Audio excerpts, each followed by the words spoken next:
Okay, so I'm going to stop now. Oh, the last person just seems to have voted. I'll give it a few more seconds. There's answers are still coming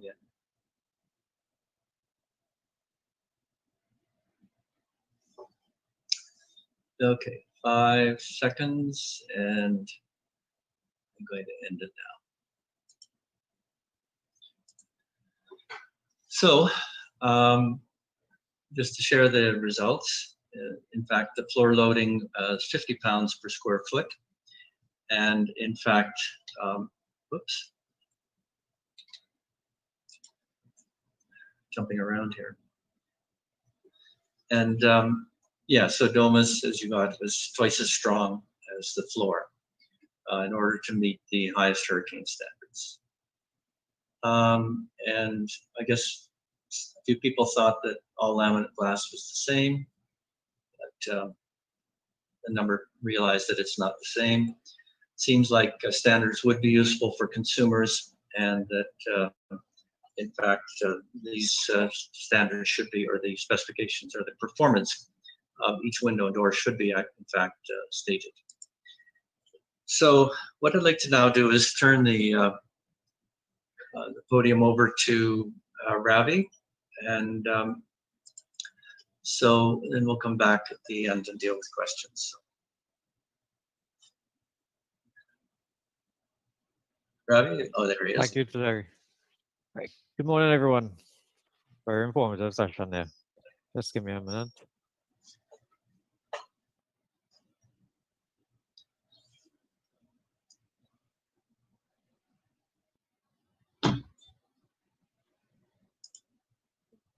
Right.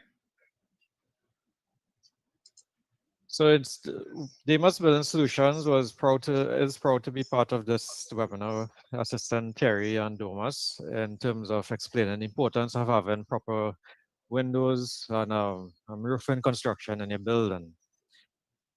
Now, again, my name is Ravi Gangvasa. I'm the divisional manager for DOMUS Building Solutions. And if you need to contact me, my email is there. You could message me after the session and we could carry the conversation further. So DOMUS Building Solutions. Sorry.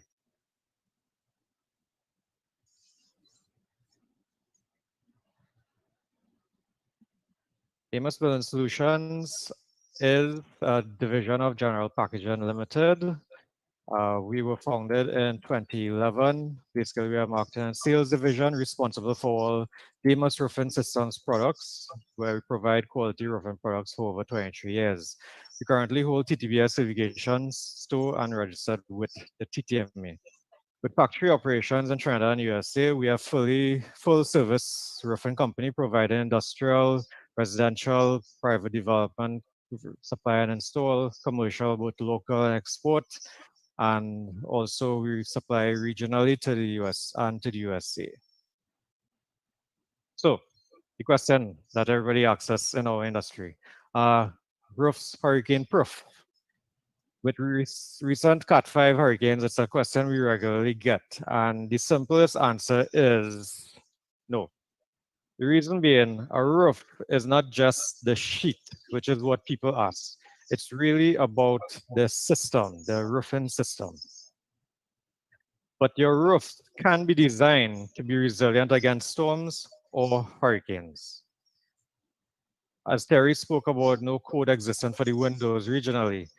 You can say the same for us, where there's no specific code around the Caribbean with relation to hurricane resilience. Now, there are suggestions, there are papers, there are recommendations. But even in Trinidad and Tobago, we don't necessarily have a hurricane resilient or hurricane code, building code for the roofing industry. So what we do is depend on best practices or standards applied to different localities or regions or even climates. As a side note, the main code used in Trinidad when designing small buildings is the TTPS TS 599-2006. So thus, your roof or you mainly rely on the expertise of the designer, the draftsman or architect, and the roofing company when designing your roof. So, hurricane storm resilience. As I mentioned before, the roof is not just the sheets, it's a whole system. So the resilience of a roof depends on many factors, with the two most relevant being windows, doors, as Terry outlined, and the method of installation. This is very important, and this is where the whole system comes into place. The installation process of method includes the purlin spacing, your slope or your degree, sorry, your pitch, the fasteners used, and also your soffit lengths. So just to note there too, your roof design in relation to your wind direction, also the layout of the building is very important. So the material, just to address that one up front. Your material is very important. You must have high quality, high grade material being used to manufacture the roofing profiles. In Trinidad and Tobago, and I think it's first of its kind in Caribbean, there is a certification for the material itself, which is the TTBS 69 2019. And this basically issues certification for verifying the base metal thickness, the tensile strength of the steel, the base steel used to make the sheets, which in this case is a minimum of 320 megapascals, according to the, as compared to the ASTM 8370 standard. You have also verification of the coating mass of the sheets. In our case, we use primarily alu zinc, and that's mainly says a guaranteed 55% alu zinc and 45% zinc composition. And then your length and consistency of the profile. So wind and roof. Wind acts both on the main structure and on the individual claddings of a building. As Terry outlined, the wind, wind and debris are very the main cause really for failure of any window system or roofing system. So the structure, the building in entirety has to be braced to resist the horizontal load and anchored to the ground to prevent the entire building from lifting off. And you've seen that. You've seen that where even category 2 or 3 hurricanes have passed through. Not just the roof, but the entire home is lodged from its foundation. So if the building is not heavy enough to keep its own self grounded, then you need to place braces or the necessary means of stabilizing the building. So it is also important to tie, as we say in Trinidad, we tie the roof to the building. So that means securing it securely to the ring beam or the rafters being used. So what is the best practice in light of no standard code there? At DOMUS Roofing, DOMUS Berlin, we recommend, and you'll see this documented in various resilient roof designs around the Caribbean, recommended pitch of at least 25 or 30 degree. The eaves are soffits. All right, my parents' home, their soffit is at least 36 inches, enough to form a wing, basically. But here they're recommending, and we recommend an eave limit of 20 inches. Why is that? Because of the airlift that I will explain later on. And then your slopes. We recommend if you have the option to do a gable, for a hip roof, which is basically 4 sides versus a gable, with the same reasoning that it provides more resistance or less failure to hurricane strength winds. The construction, we recommend metal versus wood, and I'll show some images why that is so. And then metal, because metal provides more resilience. Anchoring of the roof, as I said before, in terms of the foundation to a ring beam. If you recall, locally in Trinidad, the last week or the week before, there was a tornado that touched down. And when you look at the images, the entire roof was lifted off from the building, and the sheets itself was still intact on the frame of of the roof. But the frame itself, when you investigate further, was poorly secured to the building, and there was no evidence of a ring beam. A ring beam is basically a reinforced concrete metal structure around the top part of your building where the blocks ends, you build a ring beam there. So it adds uh, additional strength.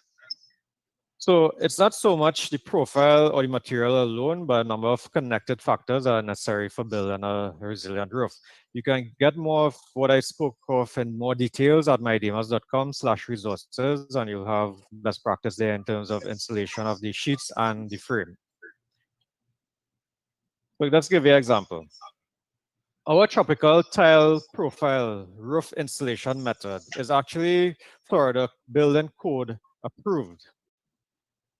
It has a wind uplift resistance range of 52.5 pounds per square foot to 157.5 pounds per square foot.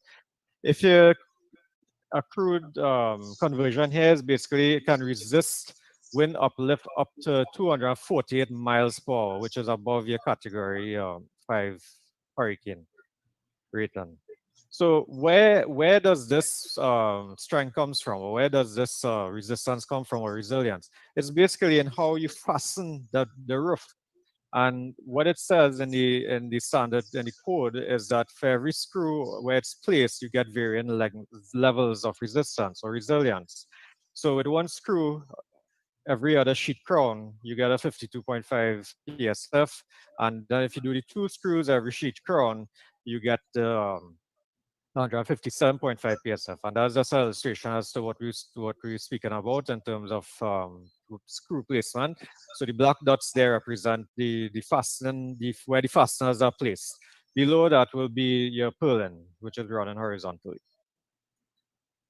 Right? And obviously what this code says is that you have to have a degree pitch of at least 14 and a purlin space of 24. In Trinidad, we recommend the 25 to 30. So, a little imagery here. This is Phillipsburg, San Martin. I took this picture a couple of weeks after they were devastated by the hurricane. And you see those pretty blue roofs? They are actually not roofs. They are tarpaulin, blue tarpaulin. All those with blue tarpaulin, and the entire roof was blown off. To illustrate why I said earlier on about metal versus wood framing. Both in San Martin and down there, again, Dominica, this building was there just obliquely opposite the parliament there around there, where you have the frame is intact, but it's wood rafters that they use, and the slope is actually not bad. But look at what happened. The sheets were dislodged from the actual frame. So that's why we always recommend going with a metal frame. And when you're looking at hurricane resilience. So this building on the left-hand side, the story behind it is it's the house for the consulate, Trinidad and Tobago consulate in Dominica. When the hurricane descended, I think it was Maria, descended on the island.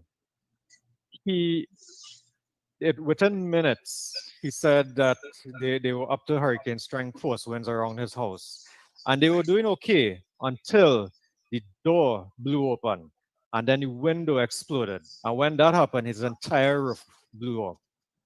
So that illustrates there that your windows and doors is probably a first point of failure when it comes to a hurricane, the hurricane strength winds. The building on the right is actually his neighbor, and it was untouched. Metal frame, good pitch. Just the eave was a little bit long on the other side, but it basically kept to the dimensions or the recommendations that we did, and it was untouched. So survival of your roof is really a sensible choice. This is again Dominica Rosso, where all the roofs you see surviving there actually conform to the guidelines that I just spoke of. So when I spoke about tropical tile being coded, this is another example in San Martin, where the tropical tile, we supplied this many years ago. The tropical tile was built at the pitch that I recommend. There was no eave, you realize, literally no eave there.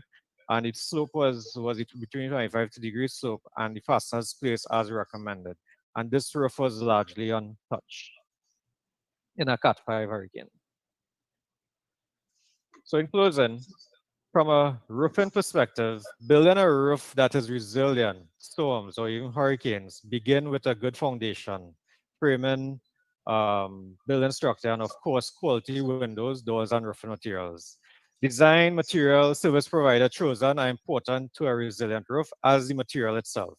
Keeping on the side of quality will ensure a long-term relationship with your roof. So with that, I hand you over back to Terry, and then we'll go to Q&A. Thanks, Ravi. Welcome.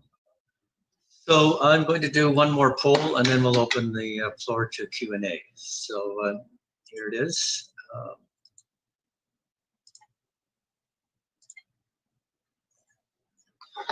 And so the questions we're asking this time, does the home you have currently have any form of window, door, security, or hurricane protection? And if yes, are you confident that it's going to work? The third one is, what features make a roof more resilient to windstorms? And lastly, Ravi and I would like to know if you learned any new information from the webinar, and then to give us a rating, if you would. 1 to 5, 5 being the highest.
Okay, maybe another 10 or 15 seconds.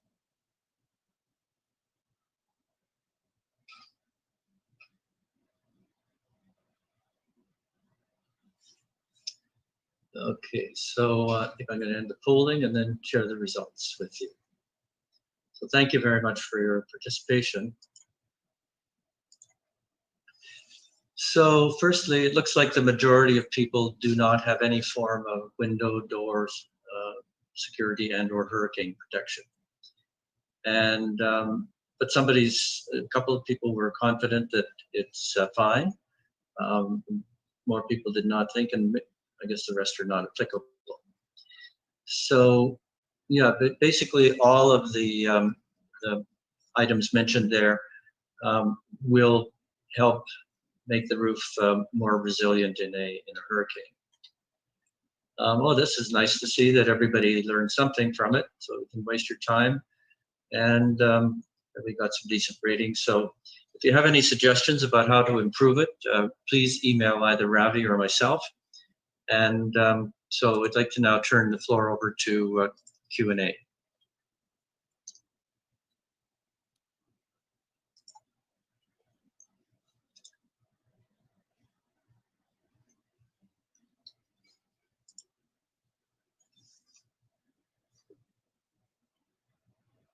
So I don't know. Ayana, are you there? She is there. Maybe she lost her internet connection. So let me see if we can. Hi, Mr. Ott. Ayana, I'm not seeing her on right now. This is Ilanka from the TTMA. Okay. Yes. So do you want me to guide you how to navigate the Q&A? Yeah, so I see now that there's somebody asking, can your glass withstand gunfire in the event Great. of a home invasion? And the answer is no. Security, the laminate glass does not do it. We do have a bulletproof version of the glazing, and that will stop. There's two different levels. One will stop a 9mm, and the other will pretty much stop everything. But the laminate glass that we have will keep them on the outside, but not stand up to gunfire. What do you think about the standards of windows and doors in Tobago, which were reputed to have been given their experience with Hurricane Flora? I'm not really sure what the standards are there. We deal with throughout the Caribbean, and as I said, there's a range of them, but basically the standard one is Miami-Dade, which uses the very high, very thick laminate glass, which makes it very expensive. And the reason they go to that very heavy glass, which is great for security, but maybe not always necessary for hurricanes, is that all of the, or most of the roofs that failed in Hurricane Andrew in 1992 had either clay tile or concrete tile. These things weighed up to 50 pounds each. They were basically sitting on the roof with a nail at the top of them to keep them on, but relying on gravity. They were raining all over the place and smashed into the windows, knocked them out, and then that started the cycle of failure. So we don't have many of those tiles. And what we found in Hurricane Irma in St. Martin was that we get very few of those kinds of missile strikes. And we found that the economical hurricane and the high impact hurricane operated pretty much the same, or performed pretty much the same. So, but I don't think Hurricane Flora would match up with. What metal and cereals? Pardon? Ravi? No, sorry, no. Ignore that. Yeah. Okay. Yeah, so I don't think that would stand up to a Cat, the top of the Cat 5. Will the recording be available? I believe so. A TTMA? Yes, the recording will be available. I will send it to the attendees by next week, Tuesday. Okay, great. No, we don't do hurricane shutters. In fact, hurricane shutters are a bigger liability, that I found anyway from Hurricane Irma. We had one building which had hurricane shutters on half of the building. The homeowner, or the owner of the building, was a commercial building, was going to protect the glass. So they put hurricane shutters on, and then the remainder of the building was unprotected. We came back after the hurricane, and the part that was not protected, the glass, most of it had been hit by missiles. It was cracked, but there was no failure. The ones with the hurricane shutters, every single window failed, because the hurricane shutters generally are not rated at anything over 140 miles an hour. Also, if they're installed close enough to the glass, then the constant battering acts like a battering ram and knocks out the glass. Then the hurricane shutters failed, and the whole building failed. So, in fact, if you drove around, maybe Ravi would remember this from Irma in St. Martin, but there were hurricane shutters all over the island, and it looked like about 90% of them that had any kind of wind exposure failed. So I'm telling people you're better off to get the right windows and doors, put the extra money into the high impact glass, make sure it's properly tested, and you'll be a lot better off than with most of the hurricane shutters.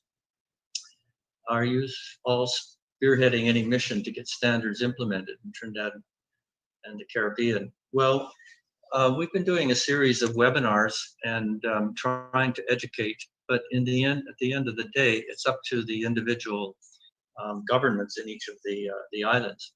So we've done presentations to them, and I'm sorry to say, I don't think I've seen very much progress, whether it's Barbados or Dominica or wherever we've been doing these seminars. And I don't know, it doesn't seem to be heading in that direction, and I'm not sure what one company can do other than continue to educate.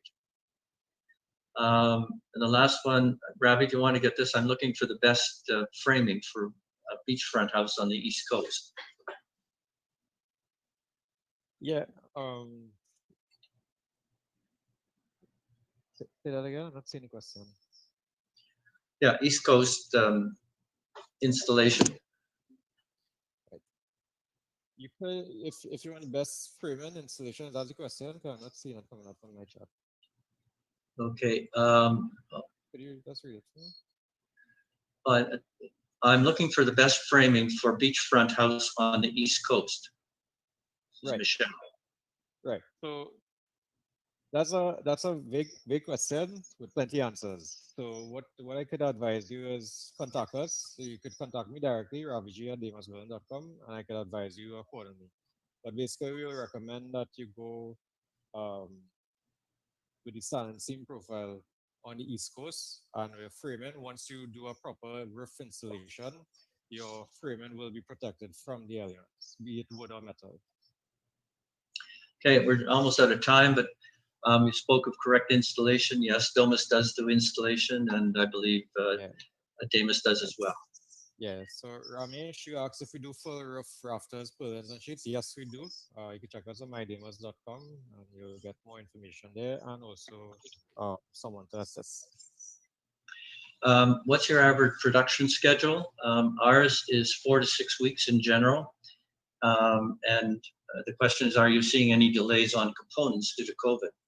And the answer is yes, we are having a very difficult time with our supply chain. We're now ordering very early.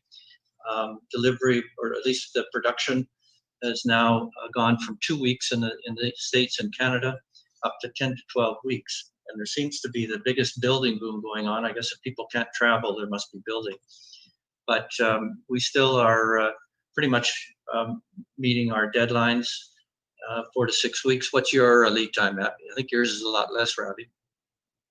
Out of the US is about 2 weeks, but most of our raw materials come from the Far East. So that's 3 to 6 months. But your production time? Well, our production time, 3 to 4 days, working days, even Yeah. less if needed. Same day or next day, depending on the profile. Okay, Kian, you asked what time should you check both DOMUS and DOMUS in terms of building a home? You could check us now for free estimates. With DOMUS, you have, well, Terry, you could explain more how they can estimate, but with us, you go online or just call us on 8664DBS and you'll get, you can take it from there. Yeah, if you go on our site or actually go to DAMUS, either one, we actually produce quotes. We try to do that within 2 to 3 business days. Yeah. So just to get through a couple more, my husband and I are hoping to begin building a home in our family next year. At what point should we recommend that we contact you? Yeah, I would say at this stage, at the earliest possible stage, because both whether it's your roof or your windows and doors, both companies can provide very, very important information to. So TTMA Secretariat would like to answer the question. Go ahead.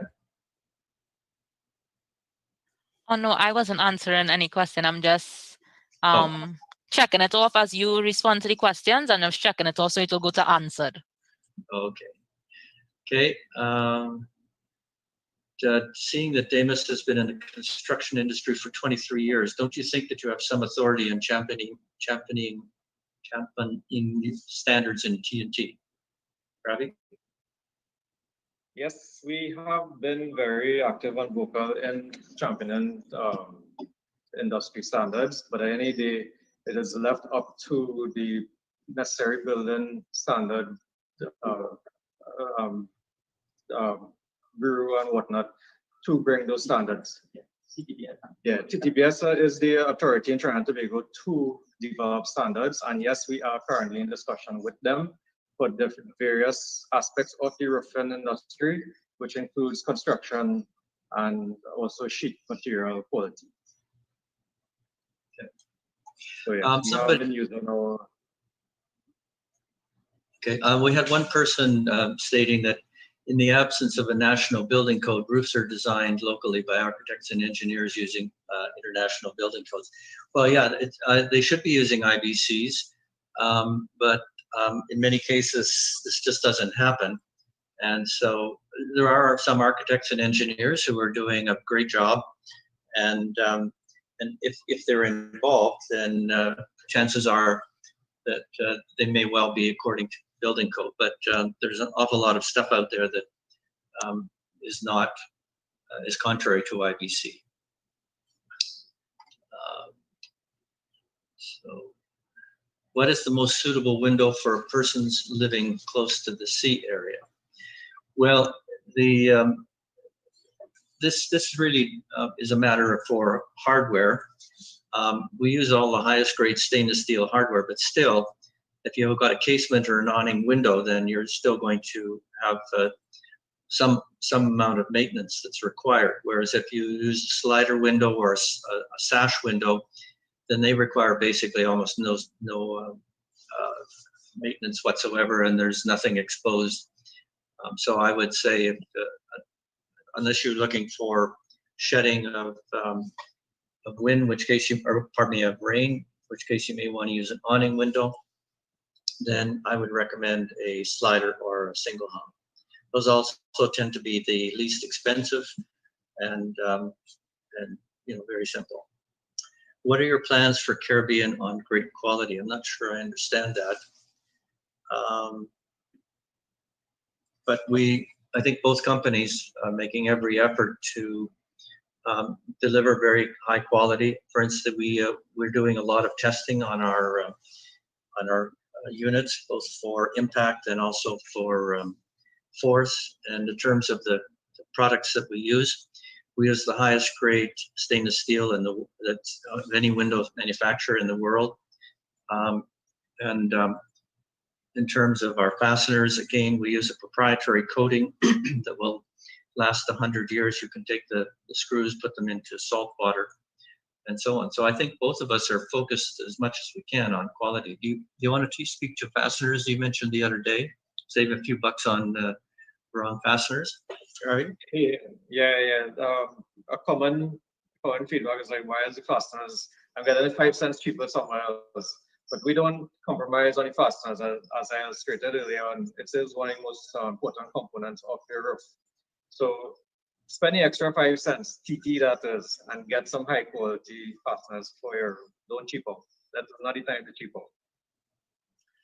Another one, do you all do designing to aid with the window designs that you have? And I was saying, yes, we in fact, with most of our customers, developers, for instance, they typically bring us in at the design stage, and we will tell them what windows and doors are the least expensive, what sizes they should have, and so on and so forth. So yes, we do assist in designing, and we can, as I said, we've got the standards that we can provide to you. Another one, do you use burglar proofing in the windows? During the presentation, I did show that we have aluminum burglar proofing. We do use that. Some people do want it as an extra level of security. It also provides a visual deterrent. We found, for instance, in some of the in the past that if people don't have any burglar proofing or anything on the window, a burglar will come up and start smashing on the window. We had one commercial building where they came and hammered every window, cracked it, got in, but because they thought it was just regular glass, they're more likely to try it on. So, but we think that burglar proofing should be on the inside, and it should be a second round of defense, because if it's on the outside, it provides very, very little security other than people think it's going to do something. Do you recommend the modern look where you have more glass than bricks? Well, we're a window company. I do like a lot of light and so on. So in my case, yes. So I think glass and light enhances the appearance and the aesthetics of a house. So I don't see anything more. I think that if that's the last of the question. Oh, is glass cheaper than bricks? Depending on what the glazing is, but yes, generally speaking, I would say it probably is. I don't, you have to speak to a QS to get a definitive answer. If you go for high impact with very large patio doors or something, those can be more expensive. So I guess I should really duck that one. Also asking, is there a maximum size? Yes, there are maximum sizes that we can build. For instance, if you've got a slider window, we generally do not want to go more than 48 inches high. If it does go higher than that, then we use basically a patio door profile, which allows us to have bigger windows, but still maintain the same security and impact standards. What's the cost range for a flat or 2-leveled home?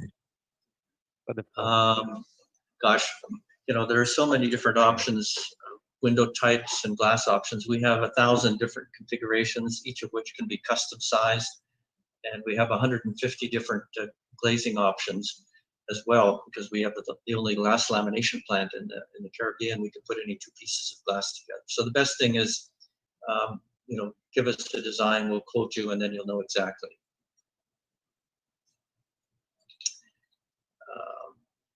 What's your take on installing glass on a trailer office? Same issues basically as anywhere else. I mean, you need to have a frame around it that is going to be strong enough. So if you're doing that, then make sure that it's got something to be fastened to. And but there's nothing special about a trailer versus a house, other than the structure itself needs to be strong enough to transfer the loads. So, you all do site visits to residential homes currently building, need windows and doors. Yes, we do. But typically what we like to do is to have the architect give us the nominal sizes, and once the we've quoted the party and they want to proceed, then we'll come to do a site visit to do a final inspection. We can't get to every site all the time. So, but yes, we will come to verify the openings before the orders put in, make sure they're the right tolerance, and also quote on installation. So I think we're out of time and no more questions. So again, thank you very much. And we really appreciate the opportunity to speak with everybody and present ourselves. And if you would like either one of us, Ravi or myself, to present to a group, architecture group, or architects or professionals of any sort, or schools or whatever, we'd be happy to consider doing that. So I think it's a very good idea for people to be educated, and there's a lot we can do a lot better than we have done in the past in the window door industry. So if nothing else, then I'm going to sign off. Thanks, Ravi, and thanks to everybody for attending. Yeah, take care. It was very informative, Mr. Watt. Okay, great. So I'll send a recording by next Tuesday, and I'll also share it with your attendees. Okay. Very well.